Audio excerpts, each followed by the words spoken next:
अरे की कवना बिरछिया चिरई अरे खोतवा लगवलू जाके अरे सुनी कोई के गाना हमार हो उड़ गइलू पखिया पासार हो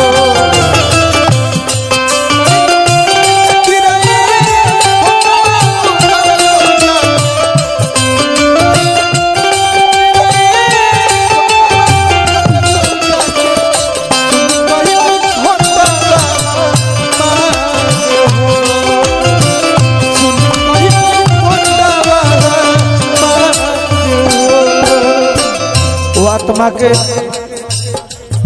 खोजे खातिर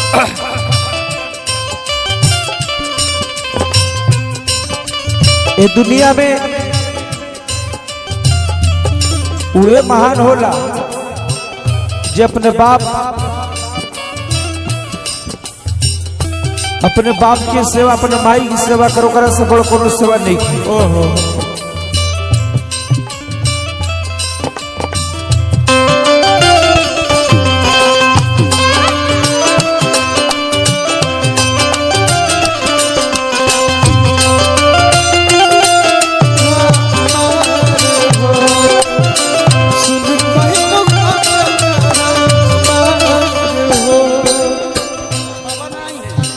आज उकरा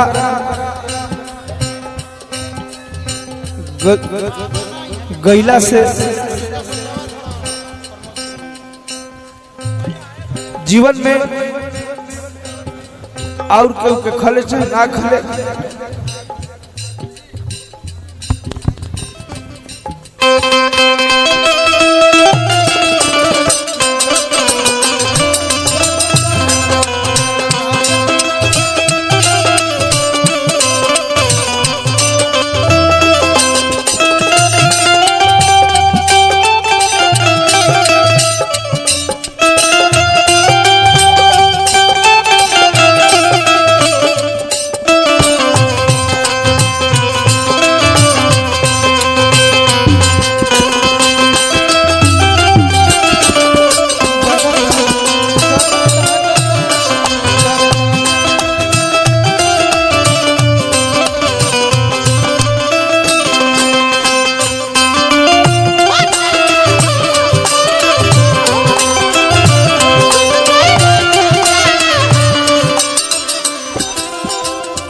सब उनकर लड़का लोग पूछत रहे हम तो नाती है हमरे बाबूजी बड़का बाबूजी चाचा सारे घर के लोग आज दान पिंड करत हुई आ कौना भेष में हुई है सब लोग खोजा था बाकी सबसे ज्यादा दिन में हाँ हमारा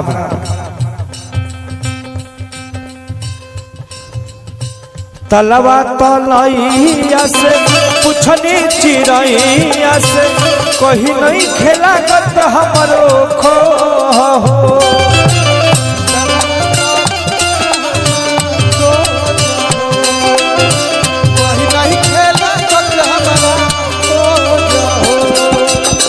कहाँ कहाँ नाम खोजी ले हम तो परदेसी आदमी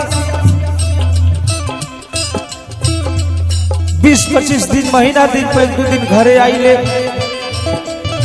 ये गांव के लोग हथिया नरेश लाखों रुपया पुरस्कार माई बाप के सेवा सबड़ के दुनिया में कुछ नहीं खे बैठ आई हमारे गार्जियन हमारे मालिक हमारे गुरु हमारे भाई कृष्णा भैया जे आज के डेट में हमारे भाई से भी बढ़ के भाई के प्रेम बा कवि जी को लाखों प्यार आशीर्वाद भाई बाबू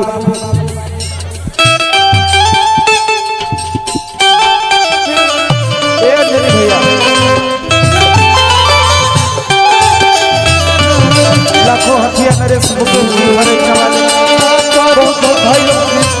प्यार आशीर्वाद सभा में आके लुटावल हृदय राय जी हमारे रसूलपुर पंचायत के मुखिया कृष्णा भैया और हृदय राय जी हृदय मुखिया जी भैया हमारे मुखिया के प्रत्याशी बड़े भगवान तार इस जबान से निकलल बोली को वो खाली ना जला हो। तारो का पद प्रतिष्ठा बन रहो। तलवा तलैया से पुछनी चिरैया से कही नहीं खेला गत हमरो खो।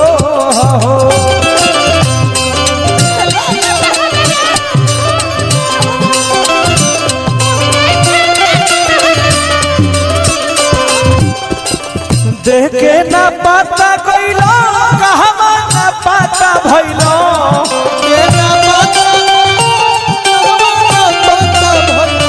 देखे ना पाता गइलो कहवा ना पाता भइलो। उड़ गइलो पखिया पासार हो।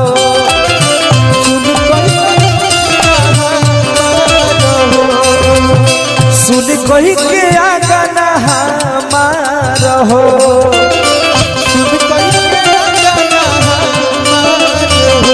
देखिए लाखों पुरस्कार हमारे संदीप भाई छपरा वाले, हमारे मित्र कलकत्ता रहले भाई, हमारे बड़ी प्रेम भाई लोग सेवा मनन राय, हमारे मुखिया जी हृदय राय के भैया, भाई छोट कृष्णा भैया, पूरे परिवार लाखों रुपया के बरका कदली रुपया हमारे ना चाहिए। आशीर्वाद दे, आशीर्वाद खाली दे। आज आंसू गिरी हमरा आंसू, आज कुछ ना रुपया पैसा दे तारो लोग भाई हो। ये बाबा के नाम था, आज जितना भी कमाई बने उतना उड़ा दी तो कम हमरा।